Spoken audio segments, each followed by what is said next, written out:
All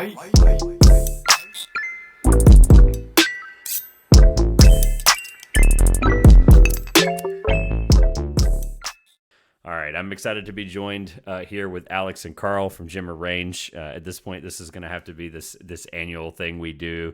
Obviously, I'd love to have you back again before next year, but last year's 21 Questions preview was a lot of fun. I do want to lead a couple of things for those that are new here.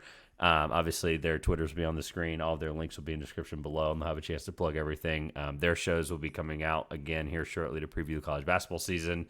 There are three things that tell me that college basketball is back.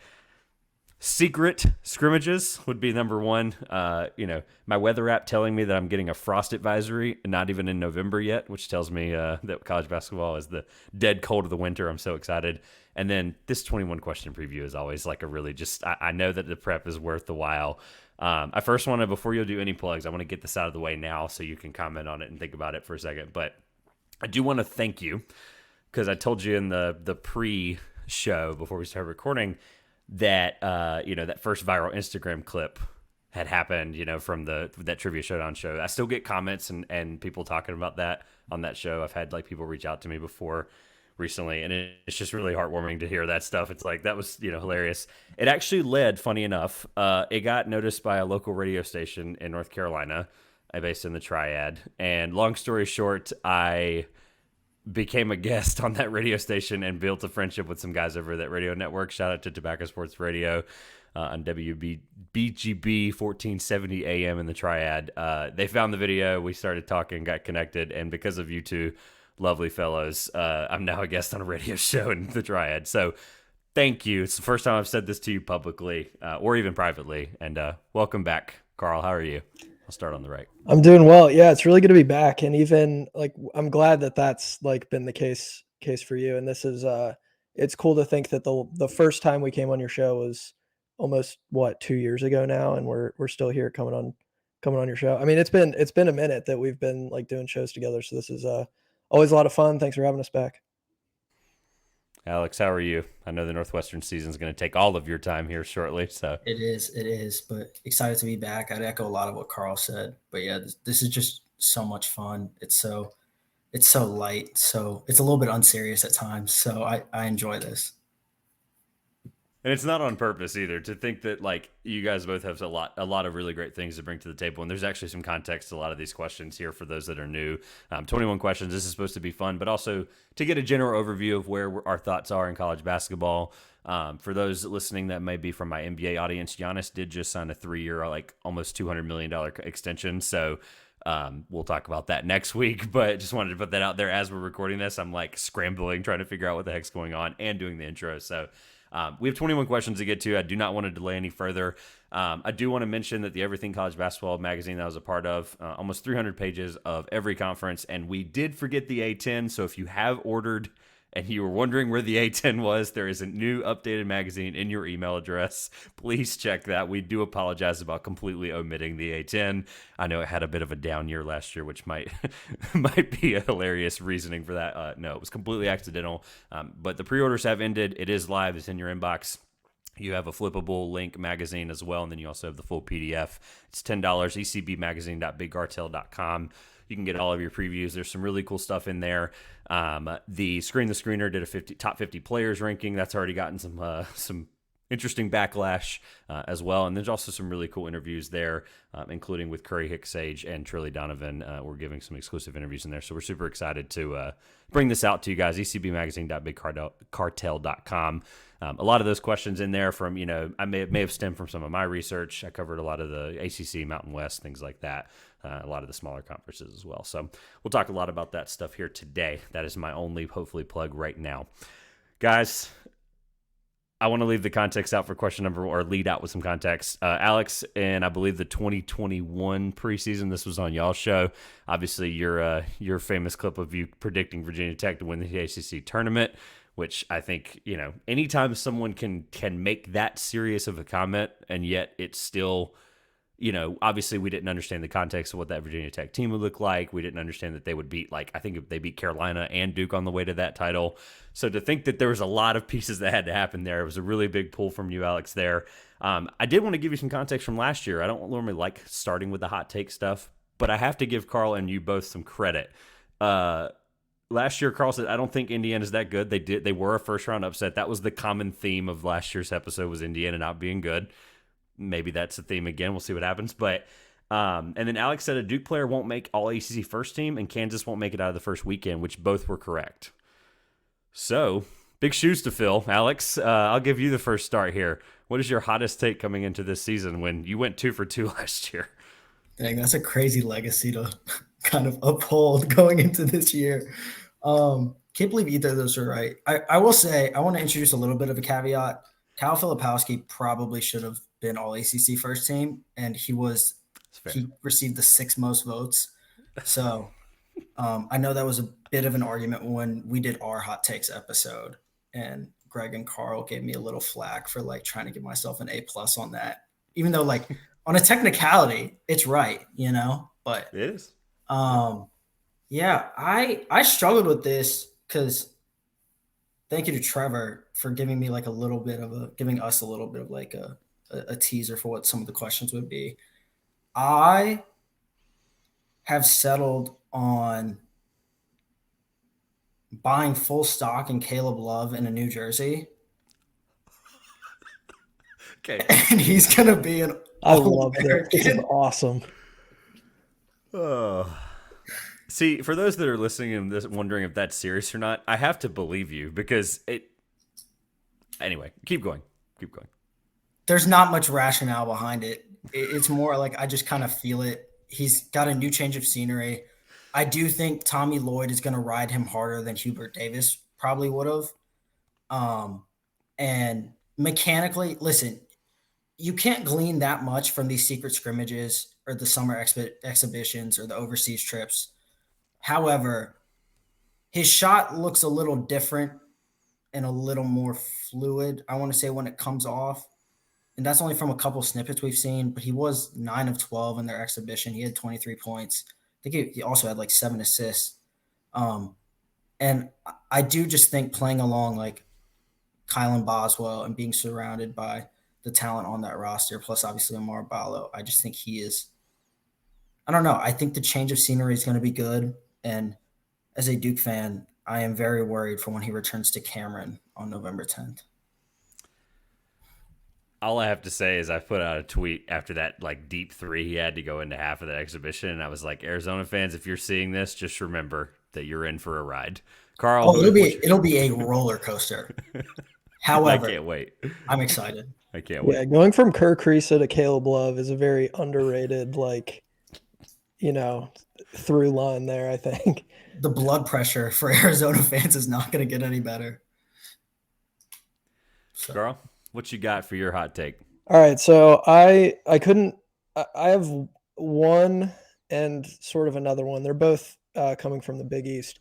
So this year I'm taking up the mantle that Alex took up last year, and I'm so in on the Creighton Blue Jays. They are going to the Final Four this year. I understand if you look on paper, you see, okay, they lost Ryan Nemhard, they lost Arthur Kaluma. You might say that on paper, they're less talented this year than they were last year. But I think the on-court fit for this year's team is so much better. It's Ryan Kalkbrenner, who's an anchor I can really get behind, surrounded by shooters. Like, there's just so much shooting on this team. They bring in Stephen Ashworth from Utah State, who shot 43% on like something like 7 attempts a game last year. Like, he can really light it up. They have Trey Alexander back. They have Baylor Shireman back. It's Ryan Kalkbrenner surrounded by shooting. I can really get behind it. I think last year, which was still a team that made the Elite Eight and were a shot away from going to the Final Four, they were still a little disjointed at times. It was a little like your turn, my turn when it came to the offense. Yeah. I think this team fits what Greg McDermott wants to do a lot better. And so, yeah, I'm bought in on Creighton. My sort of bonus Big East take is I'm out on St. John's. I just don't think that they're going to be anything. Like, I get the appeal. Obviously, Rick Pitino coming in. He's completely reinvented the roster. They have 12 new players who are going to be playing for St. John's this year. But there's just no way to convince me that they're going to be in competition for a Big East title at any point this year against the likes of Marquette, who's bringing back most of their production from a 2 seed last year, and Creighton, who I already mentioned, and UConn, who's bringing back a lot of guys from a national title, and who else? Villanova, who's one of the most experienced rosters in the country. So I'm just that's my bonus take is I'm out on St. John's. I like that you went with probably the better choice of the Big East when last year I think I said, and I don't care to comment much this year on because I've done enough college basketball preview. I'm giving you guys the floor today, but I picked Butler to be a sleeper in the Big East last year, which was quite the L. So year one, that motto, we got some, we've got only can go up from here. So I like it. Those are going to definitely be on record because last year, when like I said, when you guys go, almost perfect last year, I would say the Indiana one is up for debate. I mean, whether you think they were not good enough to make a tournament versus not, making a tournament, I don't know. But you said they weren't good, and they lost in the first round to an eventual Final Four team. So, all right, this one's fun.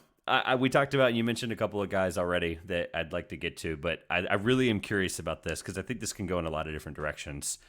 And I don't know who I started with last time, but I'll ask Karl first. If the National Player of the Year award isn't a big, and the reason I say that, if you just use the Almanac's top 5 of players, you can use any combination of those, and we'll get to some other guys later. If you just use the top 5, whether you think Kyle Filipowski's a forward or a big, he's pretty much both. The top 5 players in the country, according to most places, are bigs. So again, here we are another year. Last year we talked about Baycott a lot. We talked about Sheboy a lot, etc. If the National Player of the Year award isn't a big, who wins it, Karl?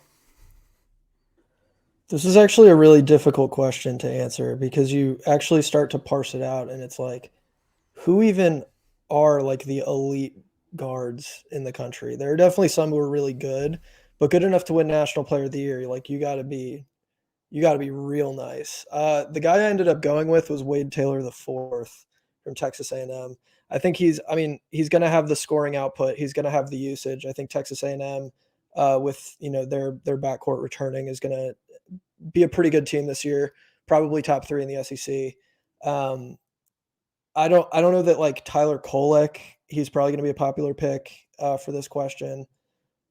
I just don't know that he like will have the scoring output to be like the last time. Like, when was the last time we saw a National Player of the Year who didn't really score? I guess it was Sheboy, but that's because he was pulling in like 15 rebounds a game. Yeah, so I think you need a bucket getter, and I'm going Wade Taylor the fourth. Alex? I kind of went with the same calculus as Karl. Went with the guy who probably will theoretically have a lot of volume, will have a lot of usage, and is a high scorer. But I went with Tyson Walker. Nice. I think this Michigan State team is really good. I'm bought in on them, and I understand why people are hesitant, given that like this roster remains the same and you lose Hauser and a lot of things. But I don't know. I Walker's probably the best guard in the Big Ten, and to me, that's enough to like put him in contention. I know the Almanac had him, I think, in like the top 15 probably players in college basketball. Maybe he was top 10, but yeah, when I just think he's probably going to get into that 17, 18 points per game range, and the amount of shots Izzo's going to let him take, and how much of like a microwave scorer he can kind of be once he gets hot. That to me just all kind of spells National Player of the Year. That being said, I don't think there's a world where it isn't a big. So the follow-up question is, who is the National Player of the Year? Do I answer that first or Karl? Yeah, you were already on the point. You might as well. You said it was a big. Yeah. You said if it's probably going to be big, who is it then? ED. Yeah. Back to back. Okay. I don't know. It's so hard, and I don't know whether voter fatigue will have a role or anything else happens. But when a guy averages like 23 and 12 or 24 and 12 or whatever it was, I think it's hard to, when he comes back on a roster that's theoretically improved a little bit, like I just don't know how it can't be him, at least in the preseason. Obviously, when the 31 games are played, it's a different story. Karl? Yeah, I would second that. I just don't think voter fatigue should affect this. Like, he's very clearly, to me, the best player. He's the most impactful player. He's going to be on a team that they were a 1 seed for most of the year last year. Obviously, the wheels fell off eventually, but they're going to be better, I think, this year. They're going to be a little more consistent this year. I think the backcourt will be better. And all that will do is contribute to a Zach Edey Player of the Year case. Like, he's back. He's still going to be dominant. I don't see the argument really for like who's going to be more dominant and more impactful than him. Yep. No, that's completely fair. The player of the year thing, I think just for fun, I had to throw out. And I know the photo fatigue thing is hard to push aside, especially like in the college basketball, we don't see as much anyway versus the NBA. But I mean, I can't see why Hunter Dickinson can't win it. But at the same time, I know that there's a lot that has to go right more than wrong there. Yeah, he So was my pick last year, so yeah, and yep, I remember, and I was like, I understand the situation may be better, and again, there's got to be a lot more that goes right than wrong there. I like going off the board, and again, for those that are new here, this is not supposed to be in any particular order or for any formality. You're going to hear us go all over the place.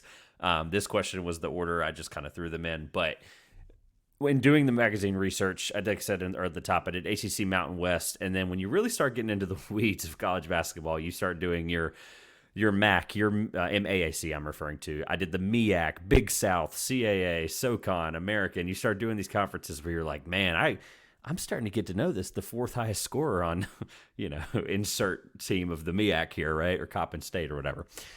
What mid-major are you guys most intrigued by that you don't think nationally enough people are discussing? So I think I would have to eliminate St. Mary's as an example, just like if that's your bar, right? Because they're preseason top 25, Gonzaga, same thing. If I guess reaching outside the top 25, what's a mid major that you're intrigued by that not enough people are discussing? Karl?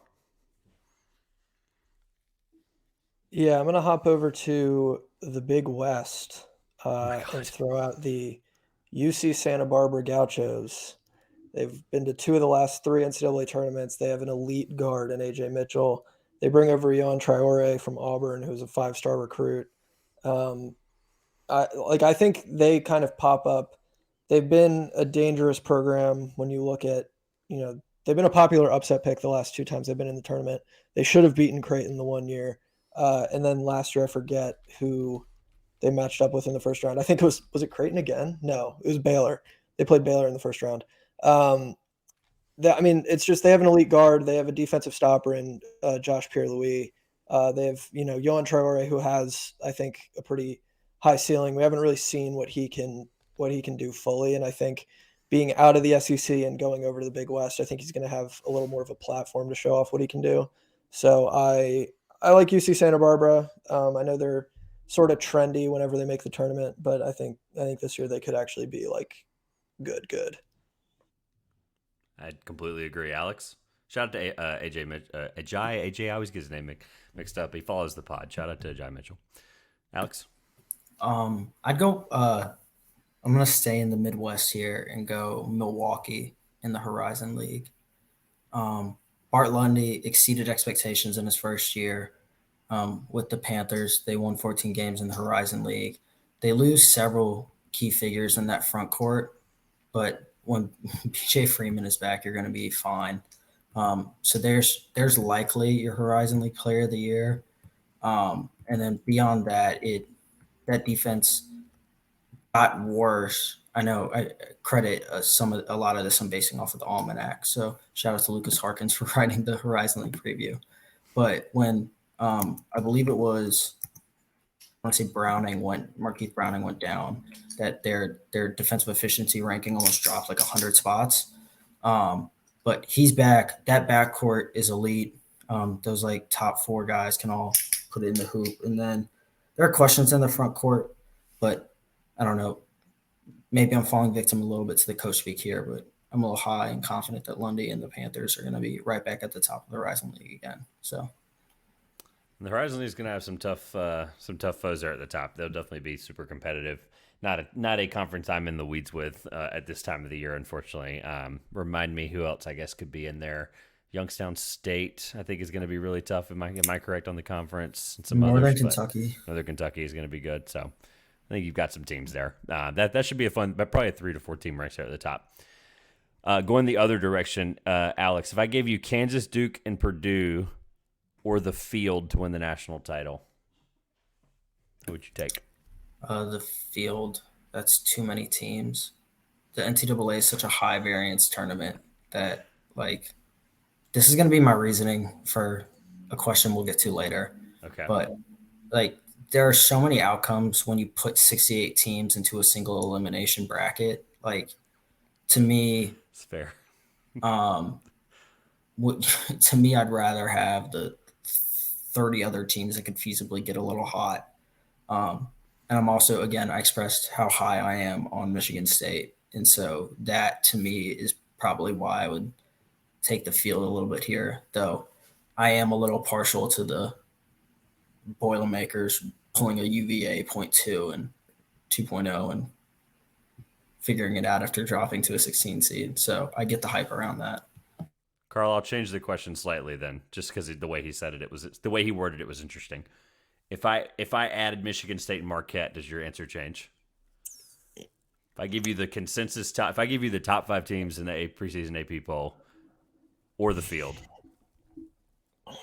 while you're thinking, that omits UConn, Houston, Creighton, Tennessee, FAU, Gonzaga, Arizona, Miami, Arkansas, A&M, Kentucky, San Diego State, Texas, North Carolina, Baylor, USC, Villanova, St. Mary's, Alabama, and Illinois. That omits a lot of teams. I'm going to say I'm going to take the field still. Okay. We're coming off a year where what was it? Not a single 1 seed was in the Final Four. Am I And UConn correct on was that? not ranked Yeah. preseason. So And I think there's a lot of parity this year. Like, I don't even know. I'm still trying to figure out if I think the top 5 is like really the top 5. I think there's a lot of really good teams this year, but I don't even know. Like, Kansas, I think I would have as my number 1, but I still have big questions about Kansas. Like, Bill Self, he figures it out. He's, traditionally played through the post, and he now has an elite post player in Hunter Dickinson, but they don't really have anybody who can shoot like at all. Yep. Like Kevin McCullough, not a shooter. KJ Adams, not a shooter. DeJuan Harris, really good facilitator, experienced guard, not a scorer. Timberlake's probably it, right? So I have questions about them. Like, I would second what Alex said. Like, I would love for Purdue to follow up the 1 team sample size of who was lost to a 16 seed and what they've done afterward.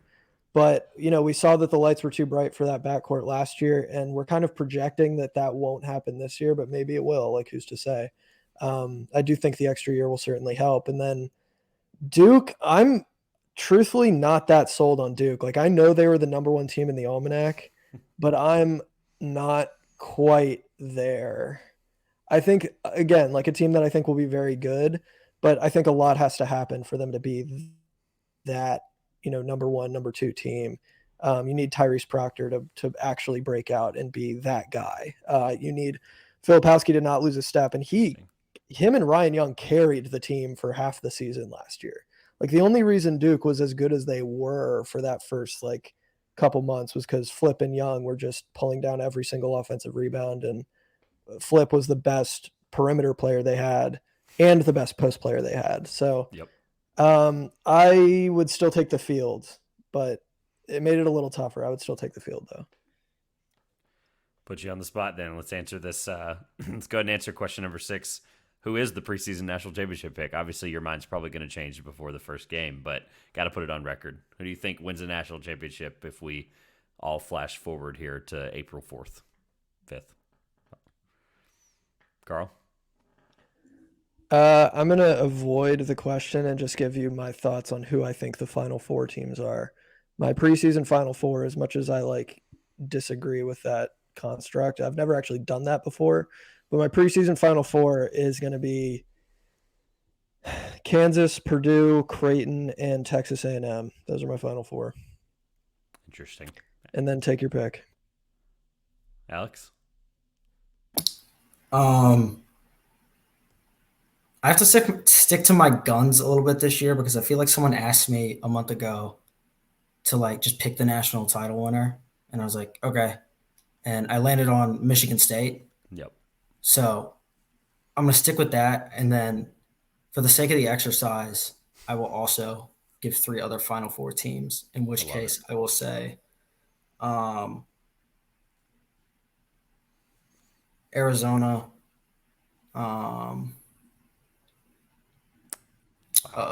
Purdue, and I'll I'll throw a little bit of a flyer in here and say Rick Barnes can break the curse and Tennessee will make the Final Four. I don't know if I love anything I just said, honestly. I don't, only because do we not? I know that this is so tough to say, right? But I'm going to continue to push this. Why can't Florida Atlantic get back when they returned 14 of their best 16 players from last year? Like, Because they 14. shouldn't have beaten Memphis last year. That's why. Okay, Yeah, well, don't I get haven't. Karl started on this. No, look, This is look, a bad road to go down. I got a chance to see him last year a couple of times, and look, it's so. This is one of those things that like I can get myself in trouble with because like I know that they could have probably lost to Memphis. Let me just put it that way. But I also think Memphis is going to be insane too. So, and that was the only one in the any of the House Enterprise or ECB polls to vote them in the top 25 to start the season. I also did their preview, so obviously that's going to be skewed that direction when you spend that much time with a team and really go, okay, these guys are old and all experienced and know what they're doing, and it kind of ends up the math ends up adding up. But anyway, I think there's some interesting teams omitted there, but I like this, and I'd love to look this back later and be like, this is all the reasons why you guys were right or wrong in one direction or the other. What coaching seat or whose coaching seat is feeling the hottest as we enter this year, Alex? Gosh, there's so many directions you can go. I'm going to stick with the conference I deal with all winter. I'll go Chris Holtman. Yeah. No, this is where I thought you would go. So I'm going to ask you a backup answer outside of the Big Ten. Oh, come on. Just because I gave you the script doesn't mean Just because I gave you the questions doesn't mean I'm not going to go off in a different direction, because I have a feeling I know where one of you or both of you may have leaned on some of these questions, so I have a backup for some of these. I knew you were going to go Holtman because as a married in Buckeye I am, I have to follow them, and I do agree with you. Holtman, I also had Greg Gard on there for what it's worth as well. I think being a Bo Ryan disciple can only carry you so far when you sputter in the post-Johnny Davis era. And I know it's only been a year, but also I think Wisconsin is good. I want to introduce that caveat. I'll go – dang, man. Stole my thunder. See, now I'm thrown off. I'm trying not to okay, I'm just going to cop out. Like Kenny Payne, if he doesn't turn it around, gone. That seat is scalding hot. It's Louisville. That's a team that sits right below the Blue Bloods in the sport, or views itself as right below the Blue Bloods in the sport. It's a great way to word that instead. They're going to send them packing if this team wins sub 10 games. I also think that they have one of the best assistants in the country waiting for that job to open up too. So, Karl, whose seat? Smith? It would be Nolan Smith. Karl Heiser, who is the hottest, warmest, whatever word you want to say, seat that needs to be worried about their job? I mean, I'll go to the Big Ten and I'll say Ben Johnson from Minnesota. I mean, the Big Ten coaches are just screwed. This is this is great. Just the fact is, you can't win 6 conference games in 2 years and not expect your seat to be just scalding. I just don't. And if you want me to go outside the Big Ten, I'll say Wayne Tinkle from Oregon State, because they made the Elite Eight run in 2021, and obviously the expectation after that is okay, you're gonna build on that. Then they win 3 games the next year. Then they go 11-21 the year after that. We'll see what happens with Oregon State, because their conference is just crumbling and everybody's going other places. I don't think Oregon State has a home yet, unless I've missed something. So, might just be time for a change. They might not have the money after the Pac-12 dissolves to afford the buyout, but, just the last couple of years have been very, very bad. I don't disagree with any of those, and I didn't think anybody was going to go super far off the beaten path for that one, because I don't think there's a ton. The more I looked at the landscape, I realized that there's a few, obviously, sure, the Big Ten teams that weren't winning, et cetera. You can look at some of the ACC schools that I would, I guess, be more fond of talking about publicly. Some of them did some of their shedding last year. I think Kenny Payne's the easy answer. I think there's just a lot of first years out there too. A lot of coaches moved this offseason. Which I'll actually pivot to a different question, number 10. What was the best coaching change or hire in the offseason? Or I guess what will reap the benefit of that decision, Alex? I guess this goes against what Karl was saying 15 minutes ago. The obvious answer to me is Rick Pitino, and I Fair. don't want to go that direction, so I'll go Mike Rhodes at Penn State. I think it's a total 180 from what Shrewsbury had built, kind of like culturally and like schematically the way Penn State wanted to play. And now you figure VCU is going to be more athletic, be more defensive minded. But I was reading the athletics profile on what Rhodes kind of envisions at Penn State for the future. And I want to say in it, there were like multiple anonymous. I always love when anonymous coaches are used within the same conference because they just get to throw shade out left and right. It's the And they were best. like, "This isn't going to work. Like it's not going to work at all. They're not ready." And so I do just kind of buy him. I'm buying the Rhodes stock, just being able to kind of. I don't know if he's going to be able to like full on replace what Shrewsbury did, but he's from Pennsylvania. That's got to carry some weight. There's the track record from VCU, um, and the defensive pressure. Plus, I mean, Ace Baldwin's about as good a guard you can have in the Big Ten. Yep. So Karl, before you answer, one of you last year, I can't remember, I went back and listened to it yesterday and this morning. One of you said Dennis Gates last year, and I think you were right on the money, whichever one of you that was. So I that had to think be Karl. probably. Karl, who do you have as the best coaching? We know it's not Rubino, but who do you have as the best coaching change or most, who will see the most benefit or reap, however you'd like to answer that? Yeah, I don't know about the short term for this pick, but I really like Grant McCaslin to Texas Tech. He Good built one. a winner at North Texas with like a real identity. They won 30 games last year. They won the NIT with like a lot of very good teams were in the NIT last year. A lot of really good major teams. Um, and I think maybe our idea of how easy it is to succeed right away in the Big 12 has been a little bit distorted just because we've had guys like TJ Otzelberger come in and be good right away and Jerome Tang come in and be good right away. But Grant McCaslin, like Jerome Tang, is a Scott Drew disciple. And That's Scott Drew correct. disciples, they build strong cultures. And at least based on what we know so far, they win games. And that's been very clear with what Grant McCaslin has done at North Texas.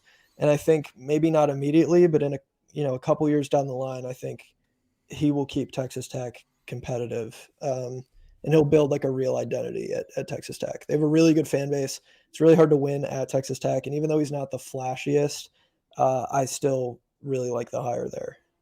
Yeah, casual Tech fans are going to realize how good he is very quickly. One thing I will say, just for the North Texas fans, it might be like, oh, no. The ones that really know, Ross Hodge was the reason their defense was so good the last 2 to 3 years, and he took over, obviously, after McCaslin. So North Texas is still in a great spot. Do I think they win 31 games again? Probably not. But like you mentioned, the NIT was really good, and they were one of those teams up there, obviously, winning it. So, all right, let's go with... I'm trying to figure out the best way to keep going because we're basically all the questions go from there's a serious undertone for the first 10 and then it completely changes. So I'm trying to keep it as serious as possible and then just let it go off a cliff. I'll start with this because I like the other question as like kind of the last like team related fun thing overview.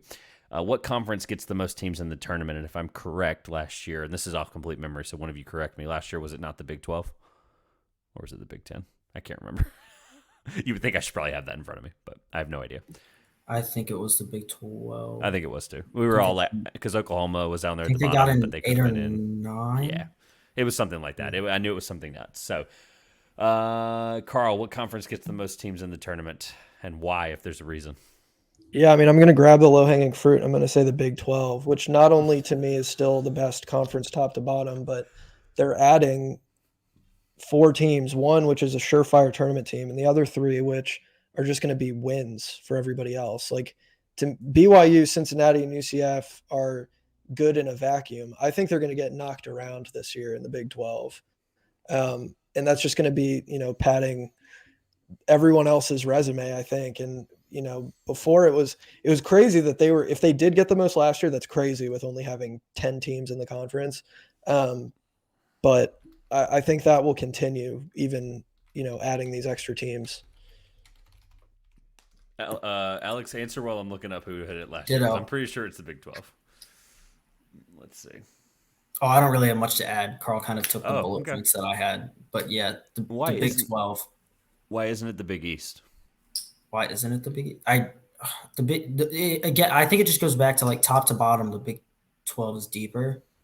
Okay. And while I might take like if you gave me like the 3 or 4 best teams in the Big East versus the 3 or 4 best teams in the Big 12, who wins it like a national title out of those 4, I would probably take the Big East. But again, I just think it like if we're talking about quantity and talk about the respect that this team that this conference like earns, or at least the weight it carries within the NCAA selection committee, I think it's the Big 12. Close second to ACC though for sure. Okay. The I, ACC, I huh? need that's it. I need it to be clear that if that like wasn't believed as sarcasm, it was. I just wasn't sure how it The came ACC across. was sarcasm. Yeah, Okay. The ACC is not good. I think there's a clear draw line in the sand. I haven't really said this much publicly, but I have the top 7 teams as all teams that can make the tournament, maybe the eighth, and then after that, it's like a complete fall off of a cliff. So, which obviously splits the conference perfectly in half. According to this, I'm trying to find who had the most. If there's any other resource that I'm not remembering that would make it easier, record by conference. Here it is. Perfect. Most bids. The fact that Conference USA had 1 bid last year. The SEC and the Big Ten were tied at 8 apiece, which Stop putting sounds stop putting Big Ten teams in. right. But this is the 2023 NCAA Division One men's basketball tournament on Wikipedia, so that sounds right. I mean, that makes sense. Like Texas Tech, Oklahoma missed from the Big Yeah, 12, so that's at least 8 right there. And then fair. I'm trying to think who else missed. I can't. It wasn't West Virginia. I don't know. I'm looking at a few now. Let's see. Let's see. Auburn was there. I'm just talking about the SEC because they were up there too. Indiana, Iowa State. We already talked about Big 12. Sorry. Did Oklahoma Uh, State make it? I don't Then think it's so. Yeah. Oklahoma No, State. they didn't. They didn't Texas make it. A&M made it for the SEC. So yeah, there's a few in there that make it interesting. Just I wanted to throw that out there because I was curious now. All right, this is always fun. Hopefully, you both have the AP poll in front of you or nearby. Alex, what team ranked in the preseason top 25 are you lower on the consensus? And the reason I'm asking you first, this is part of the reason I don't like sharing my notes ahead of time, is because in quotations last year, I don't think anyone in this top 25 misses the tournament. And I quote from last year, and as we know, the number 1 team in the land preseason did not make the conference or the NCAA tournament. So, would you like to have some redemption here? I'm ready to I'm ready to swing and miss again. Florida Atlantic. Okay. All right. We already kind of talked about it, so let's hear why. Because Karl had the whole Memphis thing. I know, but I got to know why. Because this is a team that I'm excited about. It's not that I'm not excited for them. Like Dusty May and the Owls are America's darling. Everyone is going to be rooting for them. They're a fun team. They return everybody. I get the hype. Maybe they're the recency bias of the very thing that I said shouldn't govern my decisions of the secret scrimmage where UNC just, and I get they were without Elijah Martin. Like I get that. UNC to win comfortably has me like a little shook. I don't know whether that says more about Florida Atlantic more about FAU without Martin versus UNC. Oh, are they putting it together? Question mark. I just think that we are getting caught up in a team that really caught fire and is extremely well coached. However, again, going back to my point about the NCAA tournament being a high variance kind of outcome, they squeaked by Memphis in a game that we shall not discuss. And then, to their credit, beat some good Tennessee and Kansas State teams. However, you can't tell me that, like, listen, you play who's in front of you. So the fact that they got Fairleigh Dickinson in the second round, yeah. However, I don't know. I don't think they'll like fall out of the top 20. Maybe they fall out of the top 25 after a couple losses, but like I don't think they are just gonna like fall off the face of the earth. I want that to be clear. But I am lower on them than top 10. Okay, Karl, I have a feeling that you might be echoing a lot of that, but Can you remind me which Which question we're on? What team ranked in the top 25 are you lower on the consensus? And the theme of it is based off of Alex's comment last year. Yeah, I love this question. This is one that we do every year for or one that's similar for our hot takes episode, which is we pick a top 25 team to miss the tournament. Not to toot my own horn here, but I've gotten it right the last 2 seasons by picking Virginia 2 years ago and Villanova last year, and to just kind of pull back the curtain on my thought process for this. I always feel like there's a team that ends up in the top 25 or ends up, receiving votes, like getting highly regarded. And the main argument for why is like it's such and such program, it's such and such coach. They'll figure it out. Even though maybe on paper the team is not necessarily all that good. I haven't picked my I haven't picked the team that I think will miss this year, but I do have a couple that I'm lower on for that very reason. And the one that I'll go with here, this pains me, and it kind of goes against something I said earlier, but I think I'm going to go Baylor. They are demonstrably less talented than they were last year, and that was a team that didn't even make the Sweet 16. I love Scott Drew. They couldn't guard at all last year. They've gotten a little bit better defensively, I think, at least on paper. But they did not bring their backcourt is transfers. And I am such a big Ray J. Dennis guy. I've loved watching him at Toledo these last few years. He's a very good guard, but he's not Keontae George. He's not LJ Cryer or not LJ Cryer. Was LJ Cryer? I don't know. I'm just getting all my names mixed up. But he is he going to come in and be really good, like be the offensive engine for Baylor? Not sure. I think it's like, Scott Drew, it's Scott Drew. He'll figure it out. It's Baylor. But they're a little sketchy to me. They're just a little bit sketchy to me. And the Big 12 is going to be a gauntlet yet again. So I think there's potential for things to not go as planned for them. Okay. There's definitely a thought process behind this question, because I think there's a way to ask, like, who's somebody outside the top 25 that is deserving of, like, I could say, like, oh, who could win a national title or whatever. But we kind of talked about some of the mid-majors, I think, that are at least going to make the competitive answer, whether they think it's going to be really hard for a team to win a national title. I know UConn literally just did it last year, being outside the top 25. We'll kind of rapid fire a lot of these next couple ones as questions. We've also done them last year, so these should be fun. Best freshman in the country, Alex. Who wins freshman of the year? Isaiah Collier. Karl? That was easy. Yeah, I'll also throw out Collier, although I am very intrigued by the Big Ten Freshman of the Year race. I'll say that. I'm looking. Taco Bell legend Mackenzie Mbako. I'm excited for Walt. Is it Jacoby Walter? I got it right there. Out of Baylor. I'm excited too. He reminds me a lot of Jarris Walker, and I loved Jarris Walker. I made that clear last year. So, who's a sleeper in the Power 8 to win the conference tournament and bid steal? So your Virginia Tech, a la Virginia Tech type team. What were the extra two that you include in the Power 8? That's a good question. So, and this is for the way we had to determine for the magazine. I just went off of that. So we determined ACC, Big 10, Big 12, Big East, Mountain West, Pac-12, SEC, and West Coast Conference. That 8, right? 1, 2, 3, 4, 5, 6, 7, 8. Yep. So, who's got the biggest chance to be a sleeper and bid steal? And I'll actually give you all mine so we can be quick here and just kind of give you some time to think. I think Air Force, if everything goes right and Ritus Petritus has just like this otherworldly Mountain West pick of the year, like I have him for player of the year, I think Air Force is going to like knock somebody off, whatever. Obviously, that's going to be a really big gauntlet to overcome, right? I think the Mountain West is insane this year, just like it is every year.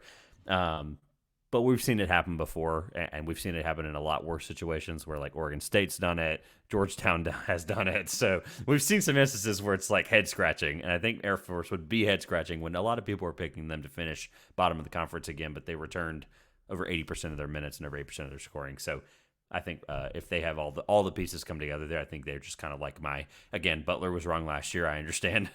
It's like that kind of answer for me, but just dart throw Air Force would be one. Obviously, I can give you one that's more realistic, but Air Force is my agenda I'm willing to push. So, Karl, now that you hear that.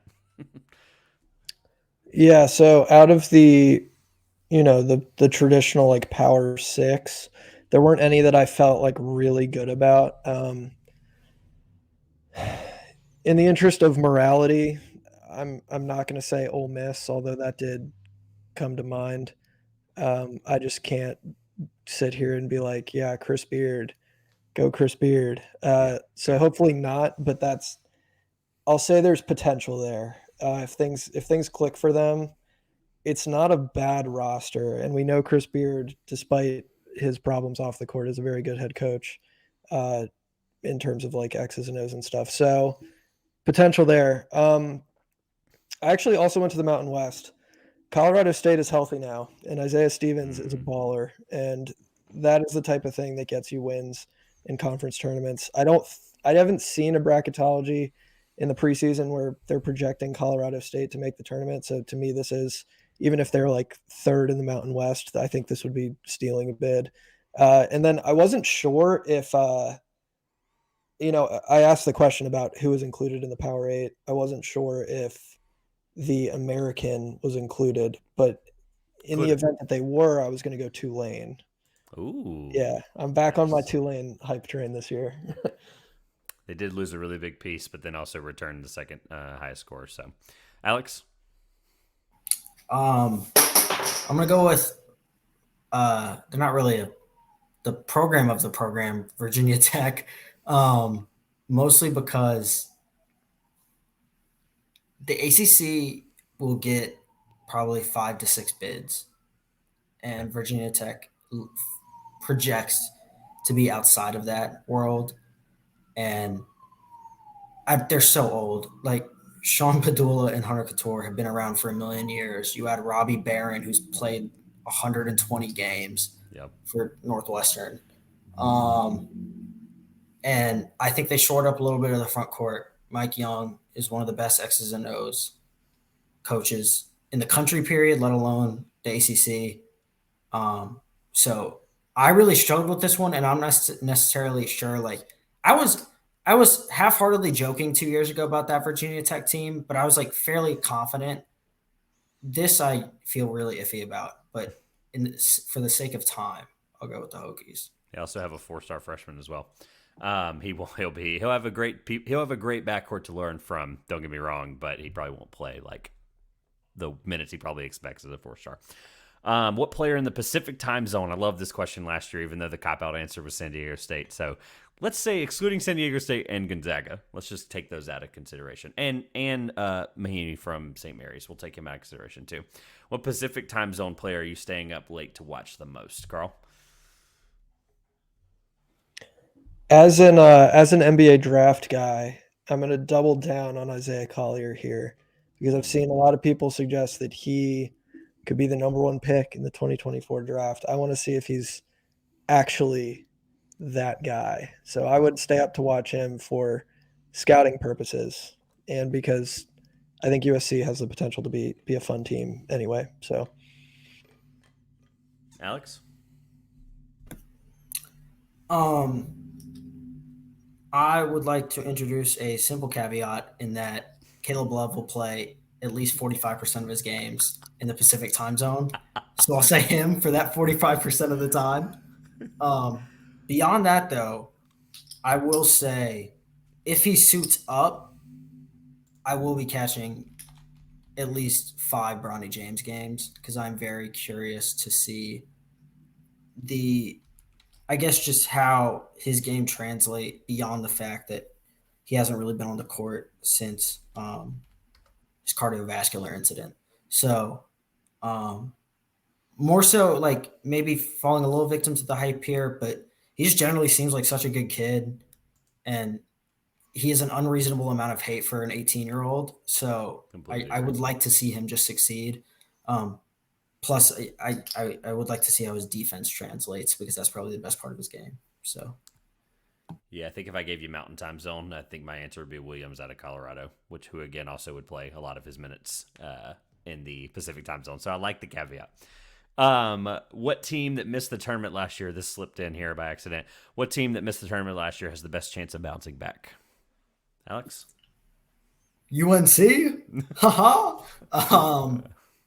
I mean, like They're the obvious answer.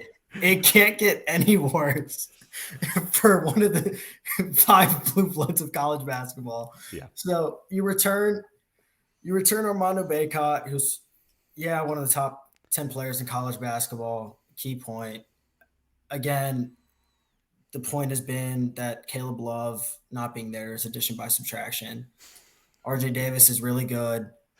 Elliot Cadeau, they just need to put the ball in his hands. He's such a good passer.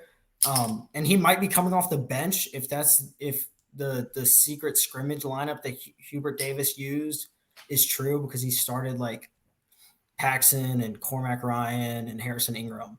So like 3 wings. Which Elliot Cadeau being your backup point guard is just absurd. So I will say UNC, and it feels a little bit like a cop-out, but yeah. Karl, cop out again. Let's see if you go with UNC as well. I didn't go UNC, although I did have them sort of penciled in, but I'm going to go Villanova.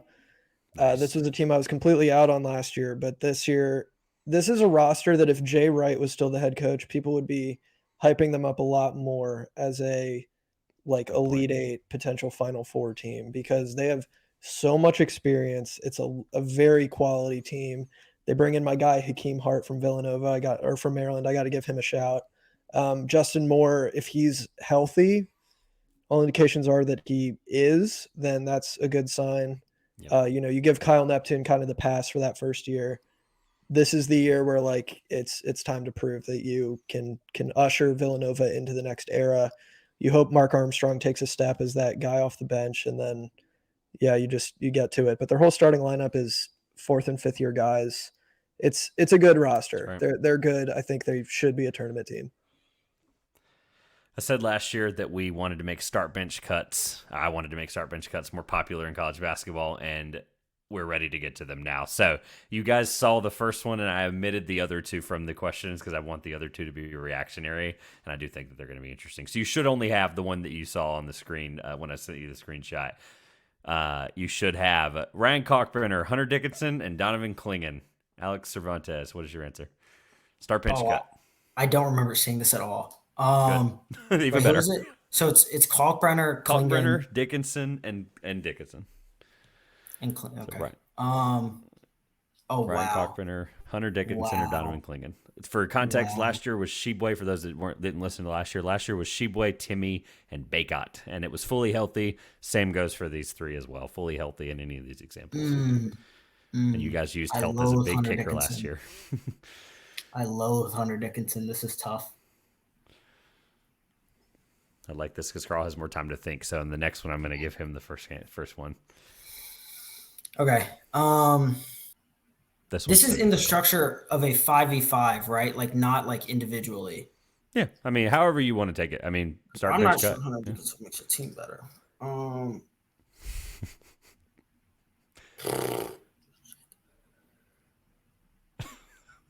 my gosh, this is so hard. This is so unbelievably hard. The next 2 aren't going to be hard or aren't going to be easy either, I have to say. This is probably the hardest of the 3, though, I'll be fair. I do want to leave plenty of time for the others. Regardless of what the answer is. What Twitter fan base am I scared of the least? What player do you like the most? That's the way the question's framed. Okay, I'll go. Or best, I guess, whatever. I'll start Kalkbrenner. Oh my God. Okay. Start who are we benching? Yeah. Who are we benching? Who are we cutting? Because one of these guys has come off the bench successfully and won a national title. I knew you. I was hoping you would take the caveat. I love it. Bench Clingan. Yes. Cut Hunter Dickinson mostly because I don't want to deal with a potential podcast in my locker room. Okay. We already have one podcast in this hypothetical locker room. Karl. I'm going to that was actually the exact list I had as well. I'm going to start Kalkbrenner. Wow. Nice. Bench Clingan. We've seen that work before. And then I'm going to cut Hunter Dickinson for the one reason that he jerked around Maryland fans for like 3 months this offseason, pretending like he was going to go there when it was really just Kansas the whole time. And for the other reason that a team centered around Hunter Dickinson has not gone to the Elite Eight. I don't have they. I think you're right. I think you're Yeah, right. I don't think it's Even in. Elite Eight as a freshman, or are we not counting that as like being centered around him? Yeah, it wasn't Was centered that around him. I was trying to remember if that was an Elite Eight or a Sweet 16 team. That was an Elite Eight team because they lost Oh, CC. was it? Okay, then I recant that statement. But he's dead to me. He did not The come point to still Maryland. applies. He's dead to me. So that still stands. I take back what I said about teams being built around him not being that successful. Although the last 2 years, not as good as they should have been. So yeah, I omitted Edie for the obvious reason, and I'm glad that one was so difficult. Start bench cut, and this will be Karl. Isaiah Collier, who we just talked about earlier, Elliot Cadeau, or Stephon Castle. We're going freshman. And if Collier's too easy, go ahead and tell me now so that I can omit him and give you one more to make it hard. Because if obviously Collier's going to, that you've already said he was the freshman of the year, which obviously has to, he's probably the obvious answer. Give someone else for the sake of the exercise. DJ Wagner. Oh, that made it DJ harder, Wagner, sure. DJ Wagner, Elliot Cadeau, or Stephon Castle. Start bench cut. I omitted these on purpose. This might be this is going to come off, I think, as a very like ill-informed take. But I'm going to do my best here. I'm going to start Wagner because I think that will be the most fun. I'm going to bench Castle. I was actually watching Castle film today, and I liked what I saw. So he gets a spot. Cadeau, I think I'm going to cut Cadeau. I love that saying it now, but I think I'm going to have to. The thought process behind the question was that Castle, and it doesn't matter if I say this for Alex answers, but Castle I think is being forgotten about because he plays for the defending national champion, and obviously he'll be the starting point guard. But I agree with that statement. I think that's very well put. Yeah, which is why I excluded Collier. Alex, start bench cut. Elliot Cadeau, Stephon Castle, and DJ Wagner. Man.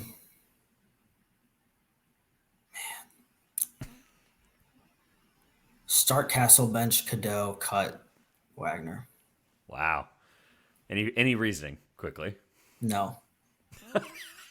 Fair. Literally, right, I was like, what? Yeah, we're good. We'll move on. Castle can kind of do it all. So that's a great point. This is one that I'm excited about that I don't think I've ever seen anyone do, and I'm very excited that you haven't seen it yet.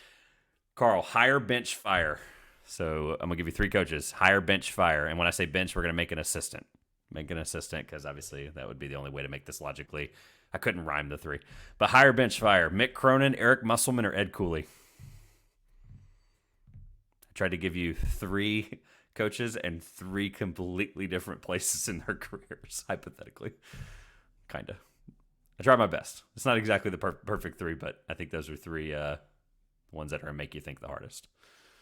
Mick Cronin, Eric Musselman, Ed Cooley. Hire, bench, fire. I'm firing Ed Cooley. What has he done? Like realistically, like what has he done? That's an easy fire for me. The other 2 is a little tougher. Musselman is more fun, that's for sure. He has definitely gotten the results lately. And he gets guys out of the portal, which I like. I think I might. Yeah, I'm gonna hire Muss.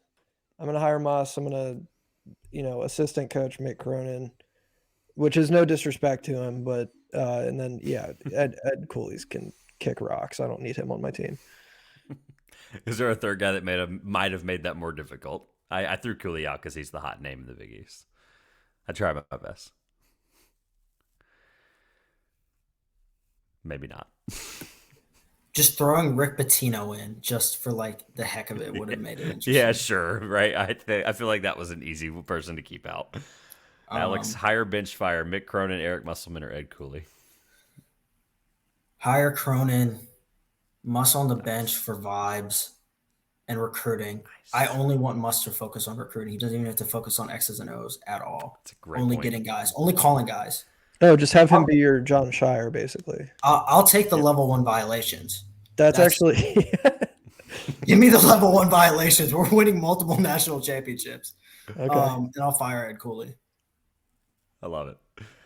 All right, these next two are just kind of placeholders to get us to the last two, so we'll be quick. If you could swap any two players on any two teams, and how you answer this is totally up to you, but I would hope the goal would be to win a national championship. But if you could make a team better, or if you could swap any two players on any two teams for any reason, who would you swap?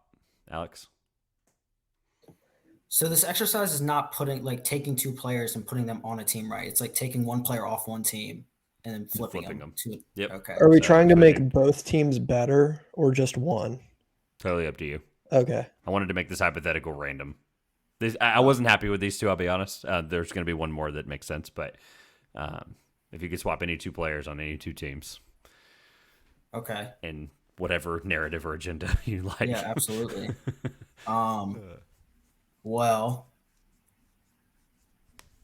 can I frame it one way? I'll give Purdue Duke walk-on guard Spencer Hubbard and give Duke Zach Edey.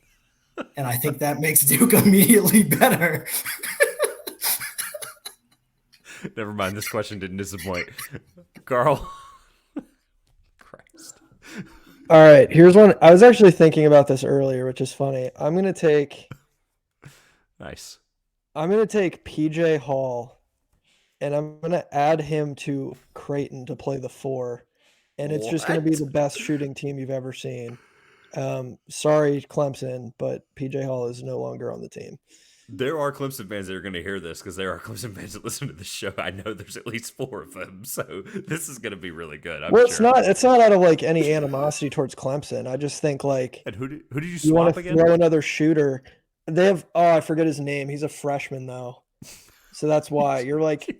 You're taking some random dude off of Creighton. Oh, well, yeah. Sorry. Like, I hope he thrives with Clemson. I'm totally blanking on his name, but they're projecting to start a freshman power forward who theoretically can shoot, but I know PJ Hall can shoot. He shot 40% last year.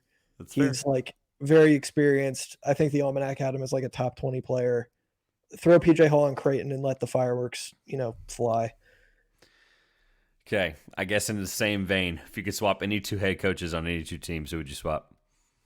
What would make college basketball more fun, or what would make the team more interesting? I don't know. However, again, this is completely up for interpretation. We're in the point of we're about to do hypotheticals that make no sense. So this is just warm up for the next 5 minutes. Karl? I don't know why, but the first thing that came to mind was swapping Rick Pitino and Kenny Payne. Because I think that would be absolutely hilarious. I love any hypothetical with Rick Pitino, so that's a perfect answer. Alex? Oh, I went. It's a great start. I went swap Mike Woodson and Matt Painter. You just officially. I'll send you a receipt for the Lost Indiana audience, or an invoice for my Lost Indiana audience. Just the entire state. I'm just gonna watch it plummet on Spotify's numbers. Thanks, appreciate that. All right, the last two questions that I actually swap really Tom enjoyed. Izzo and Juwan Howard. Shout out sleepers. I love that. All right, put together a starting. I gave you time. This was part of the reason I wanted to send it to you ahead of time. Put together a starting 5 of the current players in college basketball, but you are one of the starting lineup, and the goal is to win a national championship. I'm gonna open up the floor to whoever would like to go first. We are over an hour on, so if you'd like to get going, don't rush or anything, but I do want to leave room for the last one that apparently warranted a 2nd and 6th place finish for your teams. So whoever would like to go first on this, I want to hear your starting 5 that can win a national championship. Throw benches out the window. Who cares? Who would like to go first? I shall go first. Alex came off me immediately, so this is perfect. Well, I'm going to take Zach Edey. He's going to be on this roster. Okay, so he's playing your 5. Got it. I'm going to put them down as you go. Yeah. Okay. I'm going to need someone who can effectively get him the ball, but also, given the fact that I am both undersized, unathletic, and out of shape, I need someone who can defend opposing guards. So we're going to take DeJuan Harris at the 1. Okay. All right. So DeJuan Harris running your 1. Zach Edey's your 5. Okay. I am now at the 2. Okay. This is going to be a disaster. I'm going to get attacked in ball screens all game. I will end up on approximately 7 posters per night. and I will be shooting over 10 from the field before fouling out because I get tired of playing. Anyway, the 3 will be Terrence Shannon Jr., strictly for vibes, and we need a lefty in the lineup.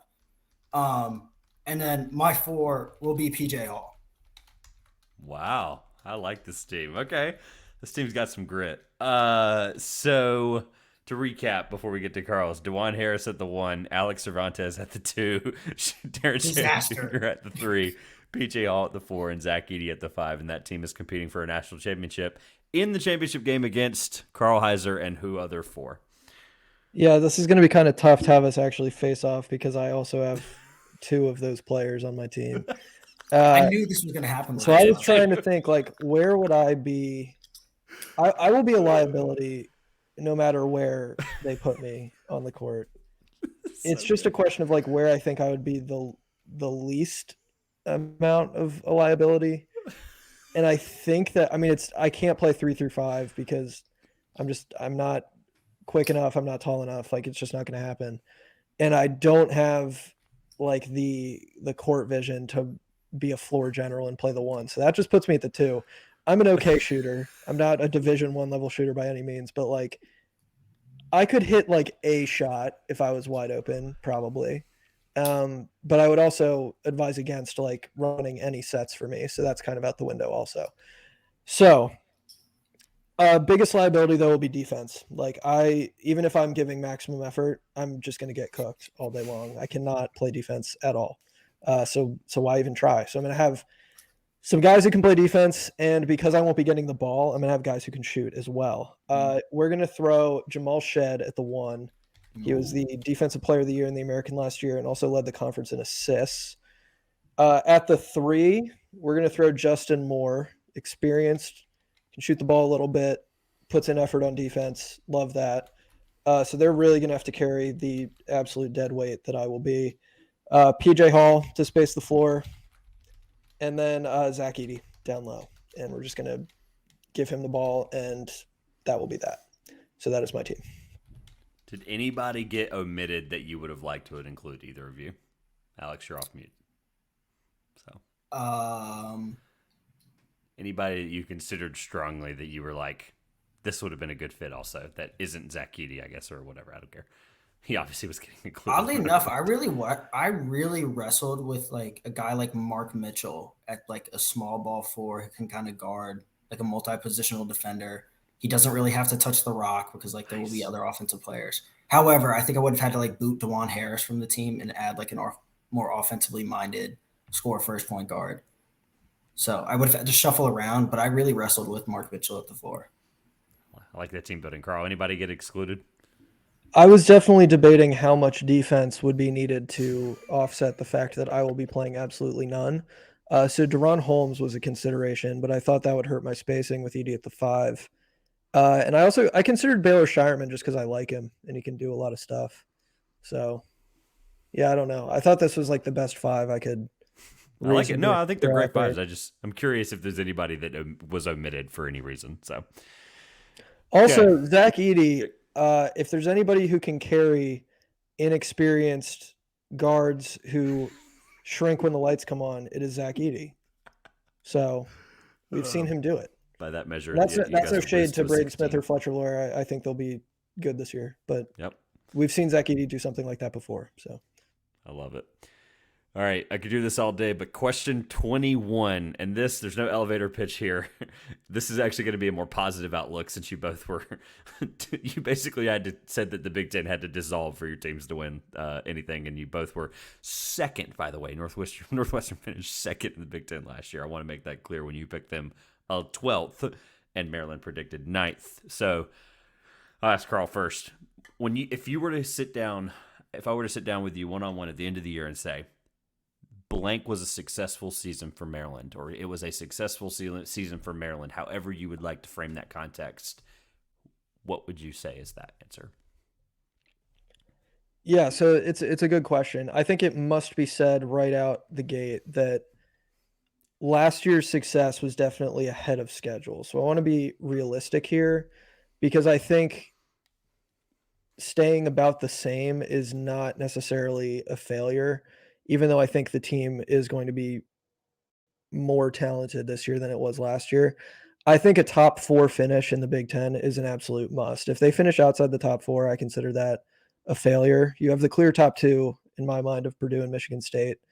And then after that, if you want to say like Illinois or like Indiana is on a heater and like somehow finishes above them, fine. But top 4 has to happen. And I think winning a tournament game, I would also put as like that is needed for a successful season. I think they have the pieces to go on a run, like a deeper run than just winning one game. I think they are equipped to win multiple, but have to recognize that they are a little bit ahead of schedule. So it might not necessarily be better and better and better every season. Like if we can hold steady at around the level that we were last year, that's a positive sign to me. It shows that last year wasn't a fluke and that Willard is building this program and bringing them back to where they can be competitive, and we can worry about like winning a Big Ten title or going to like Sweet 16s and Elite Eights a little bit down the line, because I think guys like Jamie Kaiser will stick around and be part of a core of guys, and Jonathan Lamoth will be there. So, and maybe you never know. Like I think Deshaun Harris-Smith will probably be gone after the season, but if he sticks around, then that's a nice little core that we got there. So, yeah, that those are my thoughts on Maryland. I'm excited for this year, though. As you should be, Alex. I want to say first that last year very well might be like the greatest season in program history. I think Northwestern undoubtedly is the hardest job in the Big Ten. Hardest place to win in the Big Ten. You deal with, it's hard to get fan support just with the students generally. And it's hard as well because when you are near Chicago, you have all the alumni from all the other Big Ten schools just flocking to your arena as like a little homecoming of sorts whenever their team comes to town. So the fact that they won 12 game, a program best 12 games in conference play, Boo Boo is a all Big Ten player, so was Chase Ardege. Like a lot of things went well. They won a lot of close games, which had historically not happened in the Chris Collins tenure. That being said, for a successful season with hype through the roof, never experienced before, I think 3 things have to happen. They have to finish top 8 in the Big Ten, I would say. They have to, at the very least, make the NCAA tournament, but I think they also have to win it, given it being Bowie's last season. And I think in that same realm, I actually think Boo has to be an All-American for those 2 first things to happen, which in turn makes, I think he has to be one of the top 15 players in college basketball. So I think that's good. I think that's right. No, look, to give you some context, State playing Creighton last year was an undoubtedly worst case scenario draw from a 6-11 line. I almost cried when I saw it pop up. And if they are any seed better than 11 with a better team, without obviously a player that should have been picked in the NBA draft last year, if NC State wins one game in the NCAA tournament, I think it's a successful season. Honestly, realistic expectation, if they finish anything higher than an 11 seed, which they should, if the ACC is not that good and they're going to be one of the best teams in that top 1 through 6 or whatever you want to call it, why can't they be a 6, 7, 8, or 9 seed, which is realistically better? So that was just kind of the way I framed the thought process of the question. Fellas, an hour and 13 minutes later, thank you. Absolutely. It was so much fun. I want you to have time to get your plugs in. Daily picks are still happening, I assume, coming up this year. Absolutely. All right. Well, plug away where they can find that stuff. Obviously, the TikTok. Give me a follower count that we're at now. I think last time we were on here, we congratulated you on 10K. So that was a huge, huge win there. But plug away and then let people know where they can find daily picks and TikToks and things like that. Okay. Yeah. Thanks for having us, Trevor. This was great. Always good to be on 2-pointers. As far as where you can find us, our tags are on here, at Heiser CBB, at Cervantes P. Alex. It's at Jim Range Pod on everything. Daily picks will be back on Twitter. We hit 60% against the spread last year, which was setting the bar very high. Probably won't happen again this year, to be quite frank, but we've been very good the last 2 years. So if that's something you're into, you can come follow us for that. TikTok, we're at just a shade under 14K. So growth has not been as like explosive as it was early on, but we're growing, and the content will still be coming there. Trying to get more stuff out on Instagram, and considering doing a little more like long form stuff in addition to podcast episodes on YouTube, but haven't quite decided what that will look like. Anyway, at Jim Range Pod on everything. And I would like to plug the ECB magazine, because I think it can't be understated how big of an undertaking it is, no matter who it is, to preview all of college basketball and look into the entire landscape. So that is a big undertaking, and at $10, I'm sure that will be worth your money. So Look, we appreciate it either way, and everything for you guys will be linked below, of course. Yeah, to think that when you do the math, it's 90 and a half teams per person, and that includes the editor. So just want to put it out there that I think it was Cleveland State. Your lineup has Zach Edey and Braden Smith and some others in it. In the preview, we apologize. There's going to be some mistakes, but otherwise, no, thank you. We greatly appreciate that. And look, college basketball is back. Like I said, I'm super excited. Like Karl said, you can get the Everything College Basketball magazine, ecbmagazine.bigcartel.com, $10, preview every single college basketball team. If you're one of the 3 or 4 teams that we accidentally messed up one of the graphics on, we apologize. But I greatly appreciate you guys' time today. Like I said, everything for you guys will be linked below. Don't fade Jimmer Range is what I learned. 60% did not know it was that good against the spread. I bring that up because if people want to sign up for anything sports betting or daily fantasy related, they can use Sign Up Expert. Link in the top of the description, signupexpert.com/TPP for any promotional sports book or daily fantasy site where you can go and you can take all the picks from Jimmer Range. So greatly appreciate you guys being on again. This has been the Two Pointers Podcast. I'm Trevor Everett. College basketball is almost back, baby.